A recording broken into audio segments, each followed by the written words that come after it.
তোমরা পেজে অবশ্যই গঠনমূলক কমেন্ট করবে। গঠনমূলক কমেন্টের মাধ্যমে তোমরা সবার কাছে পরিচিতি লাভ করবে, ঠিক আছে। আর সব সময় রিয়েক্ট দিবে, এতে তোমার এঙ্গেজমেন্ট কিন্তু খুব সুন্দর বেড়ে যায়, ঠিক আছে। তো আজকে সকাল সকাল ঘুম থেকে উঠেই ঘরটাকে আগে গুছিয়ে নিলাম, যেহেতু আজকে সানডে, তোমার ভাইয়ার ছুটি। তো আজকে তোমার ভাইয়ার মন মতো রান্না করব, কিন্তু এর পেছনে অনেক ঘটনা। তোমার ভাইয়া আমার হাতে চিকেন কয়লা দমে বিরিয়ানি খেতে চেয়েছে, বাট আমার যেহেতু রাতে ঘুম হয়নি, মেডিসিন নিতে হয়, ঘুম থেকে উঠে দেখি 1:30 বাজে। এখন যদি চিকেনটাকে ম্যারিনেট করে রাখি তাহলে আমার রান্না করতে করতে 4টা 5টা বেজে যাবে। তো তোমার ভাইয়া বললো সো স্যাড, কিছু করার নেই, আচ্ছা ঠিক আছে তুমি রুই মাছ রান্না করো। তো এই মাছটা আমাকে গিফট করেছে আমার ফ্রেন্ড। তো আমি চিন্তা করলাম ও যখন মাছটা পাঠিয়েছে, এই মাছটাকেই আমি এখন ভেজে এটাকে আমি ধুন্দুল দিয়ে রান্না করব। ইদানিং ধরে আমি একটু সবজি খাচ্ছি, বিকজ আমি যেহেতু ডায়েটার, আমার বাচ্চাও যেহেতু অসুস্থ, কিছু খেতে চায় না, আমি জোর করে হলো ওকে একটু সবজি দিয়ে ভাত খাওয়ার চেষ্টা করি। তো আমাদের জন্য, ওর বাবার জন্য, আমার জন্য রুই মাছ দিয়ে ধুন্দুল দিয়ে রান্না করছি। আর বাচ্চা যেহেতু মাছ খেতে চান না, শুধু মাছ ভাজা খেতে চায়, ওর জন্য আমি মাছ ভাজা উঠিয়ে রেখেছি, ঠিক আছে। আর মাছগুলো আমি ফ্রাই প্যানে একটু বেশি তেলে মাছগুলো ফ্রাই করলে কি হয় জানো, এপিট ওপিট লাল হয় আর মাছটা খেতে ভালো লাগে।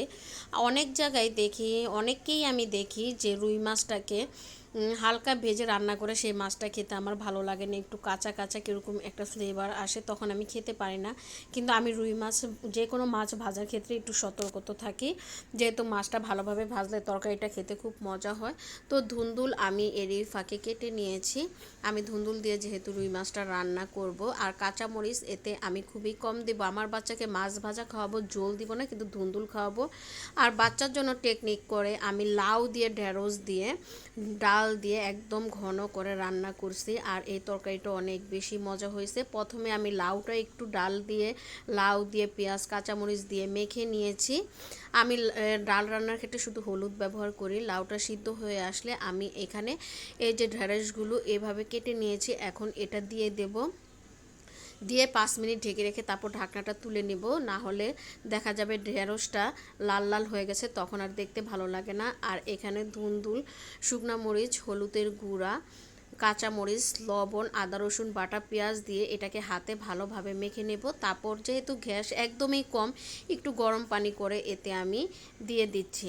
তোমার ভাইয়া যেহেতু একটু বাইরে যাবে, তার আজকে অফিস বন্ধ থাকা সত্ত্বেও তার নাকি বাইরে কাজ আছে, এজন্য আমি একটু তাড়াহুড়া করছিলাম। তরকারিটা যখন বলক চলে এসেছে, তখন আমি এই রুই মাছ ভাজাগুলো একে একে দিয়ে দিচ্ছিলাম। তো তরকারিতে যদি তুমি একটু গরম পানি ব্যবহার করো, সেই তরকারিটা হতে দেখবে বেশি সময় লাগবে না। আর এটা যেহেতু ধুন্দুলের তরকারি, এটা হতে তো আরও বেশি সময় লাগবে না। এরই মাঝে তোমার ভাইয়ার বাজারগুলো একটু গুছিয়ে নিচ্ছি, যেহেতু ডায়েটে আছি, লেবু আর শসা খেতে হবে, তাই এখান থেকে লেবু আর শসা নিয়ে নিয়েছি। তরকারিটা হয়ে আসলে দেশি ধনিয়া পাতা দিয়েছি, একদম শীতের ফ্লেভার বের হয়েছে। তোমার ভাইয়াকে আগেই খাবার দিয়ে পাঠিয়ে দিয়েছি। তারপর এখানে আম কেটে নিয়েছি, সবাই মিলে আম খাচ্ছে। আজকের দিনটা মাশাআল্লাহ খুব সুন্দরভাবে এনজয় করেছি। আর সবাই সবার ভিডিওগুলো দেখবে, সুন্দর করে লাইক কমেন্ট শেয়ার করে দিবে। আজকে এই পর্যন্তই, সবাই ভালো থাকো, সুস্থ থাকো, আল্লাহ।